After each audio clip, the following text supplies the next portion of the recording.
রোদে দেওয়ার ঝামেলা ছাড়াই বন্ধুরা আজকে আমি ইনস্ট্যান্ট কীভাবে পটাটো চিপসটা বানিয়ে ফেললাম আপনারা দেখুন। খুবই টেস্টি আর খুবই মজাদার। আর যদি ভালো লাগে বন্ধুরা তাহলে লাইক শেয়ার কমেন্ট করো, আর চ্যানেলে নতুন হলে চ্যানেলটা অবশ্যই সাবস্ক্রাইব করে দিয়ে আমার পাশে থেকো বন্ধু হয়ে।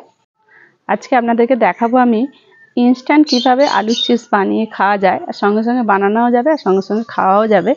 নমস্কার বন্ধুরা, রূপার রান্নাঘরে উইথ ভিলেজ ফুডের তরফে আপনাদের সকলকে রইল অনেক অনেক স্বাগত। বন্ধুরা এখন যে যেখান থেকে ভিডিওটা দেখছো তাদের সকলকে রইল আমার অনেক ভালোবাসা, আর বড়দের রইল আমার অনেক অনেক প্রণাম। আমি এখানে নিয়েছি দুখানা বড় বড় আলু, আর আলুগুলো কিন্তু খুব বড়। আর এই আলুর চিপস অবশ্যই বন্ধুরা আপনারা নতুন আলুর করবেন, মানে এবছরে এই আলু উঠছে তো, আর এই বছরেরই এই আলুগুলো। আর যত বড় আলু হবে তত কিন্তু আলুর চিপস খেতে ভালো লাগবে। আলুটা আমি আগে থেকে ভালো করে ধুয়ে নিয়েছি। এবার আমি কেটে নেব আলুটাকে, দেখুন চিপসের মতো করে। আর আপনারা চাইলে এটা খোলা ছাড়িয়েও করতে পারেন আর খোলা সমেতও করতে পারবেন। এবার আলুটাকে আমি কেটে নিচ্ছি।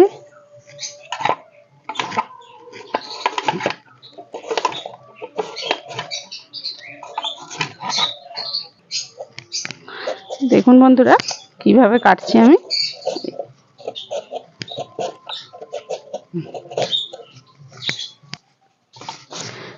একটা কেটে নিয়েছি দেখুন বন্ধুরা, আমি কিন্তু আর একটা আলু একইভাবে কেটে নিচ্ছি। আর আপনারা চাইলে এটা কিন্তু বটিতে করেও পাতলা পাতলা করে একদম কেটে নিতে পারেন।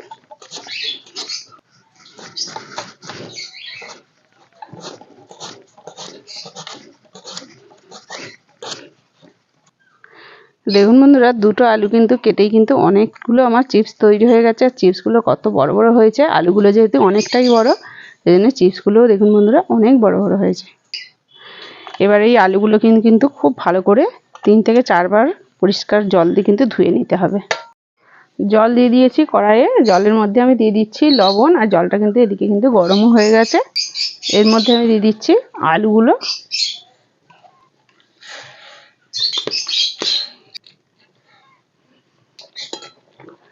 আলুগুলো দেখুন বন্ধুরা একটু কিন্তু হালকা করে আমি একদম ফুটিয়ে নিয়েছি, খুব বেশি সিদ্ধ করে ফেলা যাবে না কিন্তু।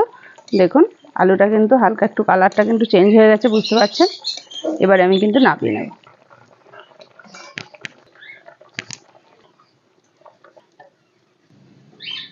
আলুগুলো দেখুন বন্ধুরা কত সুন্দর, কিন্তু একদম খুব বেশি পাতলা না আর খুব বেশি কিন্তু মোটা না। দেখুন আমি এইভাবে কিন্তু কেটেছি।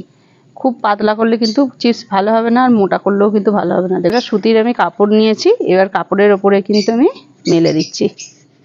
দেখুন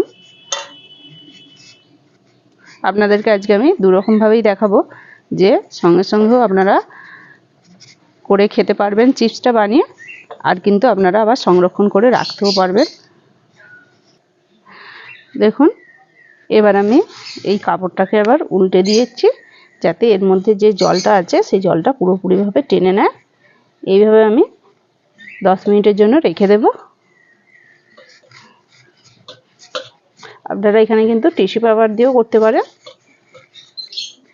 আমি কিন্তু এবার বাকি আলুর যে চিপসগুলো সেগুলোকে কিন্তু রোদে দিয়ে শুকিয়ে নেব, একদম যেমনভাবে আলুর চিপস যেমন খড়খড়ে হয় শুকনো করে সেইভাবে কিন্তু আজকে সারাদিন যদি রোদে দেব, দিলে কিন্তু এগুলো একদম আপনারা কিন্তু পরেও এগুলো ভেজে খেতে পারবেন। দেখুন গোটাই ঝাঁঝরিটার মধ্যে আমার হয়ে গেছে। অল্প চিপস বলে আমি কিন্তু এইভাবে দিয়ে দিলাম, আপনারা চাইলে কাপড়ের ওপরেও বিছিয়ে দিতে পারেন। এবার এটাকে আমি রোদে দিয়ে দেব।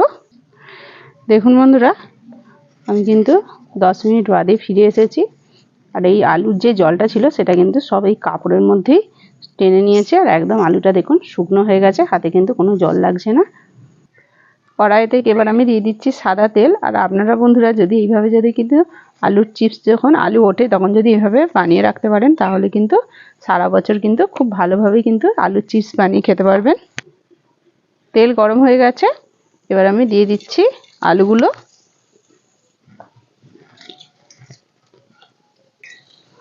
আর এই আলুর চিপস কিন্তু আমাদের বাড়ির কিন্তু সবাই খুব ভালোবাসে। শুধু আমাদের বাড়ির নয় বন্ধুরা, আমার মনে হয় প্রত্যেকটা বাড়ির মানুষই কিন্তু এই চিপসটা খেতে ভালোবাসে। আর এইভাবে যদি বাড়িতে বানানো হয় তাহলে কিন্তু আরোই সুন্দর হবে। আর এইভাবে কিন্তু আমি উল্টে পাল্টে ভেজে নিচ্ছি। দেখুন এই চিপসটা কিন্তু আপনারা যদি রোদে শুকিয়ে ভাজবেন তাহলে কিন্তু তাড়াতাড়ি ভাজা হয়ে যায়। আর যেহেতু এটা কাঁচা আছে একটু সময় নিয়ে ভাজতে হবে। দেখুন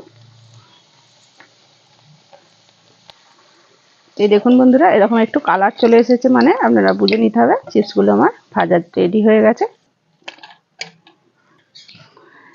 একইভাবে আমি আবারও ভেজে নিচ্ছি।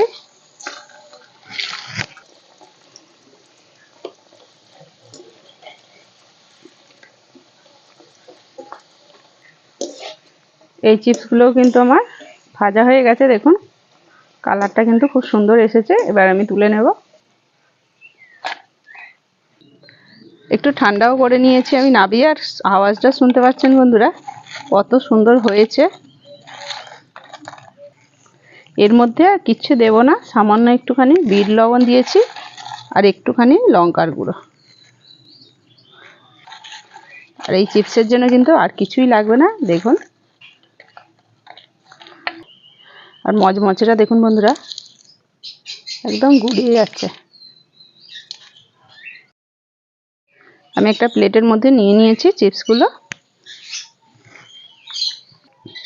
তাহলে বন্ধুরা আজকের মতো এই পর্যন্তই। আবার অন্য কোনো দিন নতুন একটা ভিডিও নিয়ে হাজির হবো আপনাদের কাছে। ততক্ষণের জন্য টাটা, নমস্কার।